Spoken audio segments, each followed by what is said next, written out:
Well, today it's Holly Richardson and Marty Carpenter, partner with Northbound Strategy. And Marty, we have been involved in politics for a long time, Utah politics, and so has our guest, Lieutenant Governor Deidre Henderson, been involved for quite a while. In fact, that's how I met you, was politics. 2008. Yeah. So today is the election day eve. I do have this little bit of trivia for you, and you know this, Lieutenant Governor, but Martha Hughes Cannon was the first person elected in the country to serve in a state senate, and she was elected on this day in 1896. 129 years ago. Yay, Martha. Yay, Martha. Okay, so tell us what we need to know about ballots today. Can we mail our ballots in today? Well, you can, but don't if you want them to count. Do not mail your ballots today. You've missed that window. Yeah, tomorrow's election day.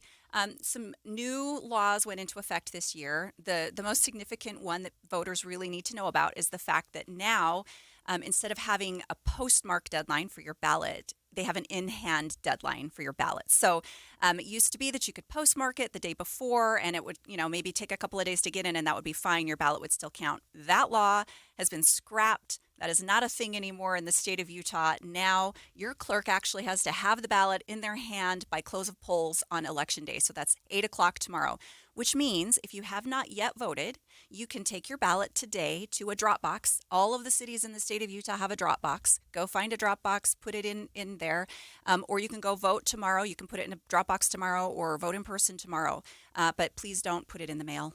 What's the best way to figure out where a drop box might be in your municipality if you need to go vote? Well, you can get on your county clerk's website.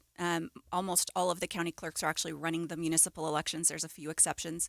Or you can go to vote.utah.gov, which is the statewide election website, and get that information. So what is the timing for voting in person tomorrow? When did the polls open? When did they close? I think 7 a.m. and then they close at 8.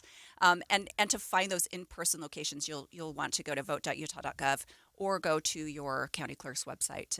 You'll just type in your address and it'll tell you where all the voting locations are. This one matters a lot. Obviously, if you're in a municipal race, right, you're very much in tune to this. It's always maybe seems like a nice trial run for the next time we have one of our quote unquote big elections where we have statewide races in it.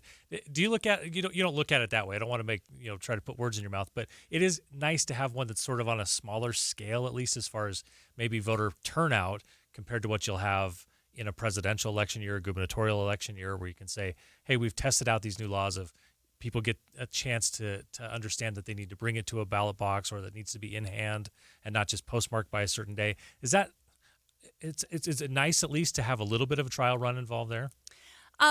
Sure. The laws change we have a legislative session every year, and we tend to get... Do they pass new laws every year? They do. Imagine that. They do. Up to and exceeding a dozen. But I do wish that we did have greater participation in our municipal elections. These are really important elections. These are your mayors, your city council members, local races that have a direct impact on your life, and yet it is the lowest turnout, and that's unfortunate. But it's how it's always been. I don't necessarily see that changing, unfortunately. Yeah. What do we see with turnout so far this year? I mean, we're the day before. Right. So turnout is kind of hard to measure. So we're going to use a different word. We're going to use a return rate on ballots that were mailed out, because not every voter in the state is going to have an election to vote in, because some cities don't have any races.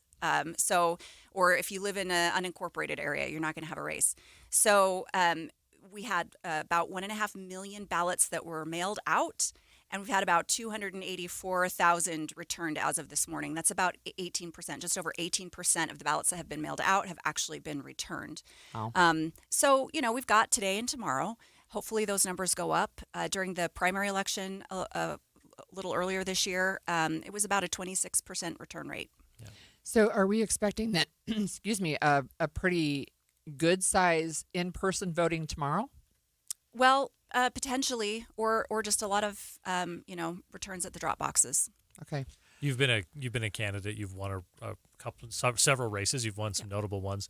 How much do you love the idea of being able to know who the winner is by the end of the night, because ballots have to be in hand? Or we're not going to know the winner. I mean, that's just not a thing. Like, there's no way to know the winner by the 8 end p.m. of Election Day. I mean, it's just not going to happen even with the in-hand rule, because you've got overseas ballots that come in. You've got ballots that the signatures need to be cured. We've got 2 weeks to canvass for the clerks to canvass those elections. So final results are never going to be right. Finally calling them. But, in some races, they're not going to be so close that people can, at least if you're a candidate, say, the best. Yeah, Look, either one, or I can start to think about my next chapter. In a race where there's it's clearly, there's clearly a winner, clearly someone far in the lead. Yeah, those will be, you can probably determine those closer to election night. But in any close race, it's just, you're going to have to wait. People are just going to have to be patient, and that's just the way it is. I mean, So when results are released at about 8:05, whatever it is, on Election Day, what are those votes looking at? What are those? and this is really important key information. If you want faster results, you got to bring your ballot, return your ballot early, because those are the results that come right after close of polls on election night, is the early returns. Okay. All the stuff that was voted on that day, those aren't going to be counted that night.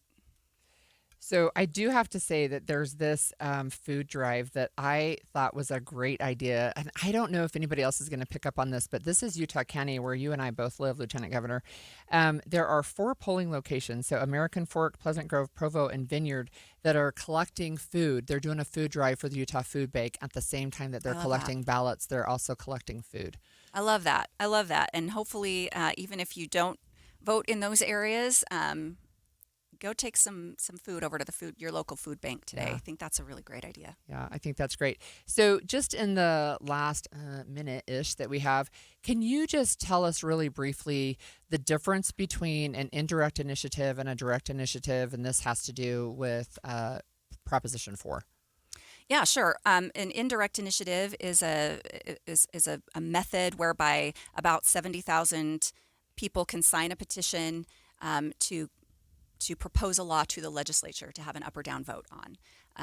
And a direct initiative is a process whereby about 140,000 people can sign a petition and submit a law to the voters of the state of Utah to vote on. Let me ask you this follow-up, because I had not heard of indirect initiative until the beginning of October. Is that something that's used very often? I just don't remember hearing about it. No, it's in statute. I think it's been in statute for a long time. I can't say definitively whether or not it's ever been used before. It certainly hasn't in my time as Lieutenant Governor or in my recent memory. But the direct initiative is part of our state constitution. It was adopted, I believe, in 1900. So it was, shortly after statehood when that was put into place in our state constitution. The other one probably several years later. Yeah. All right. Thank you so much for joining us.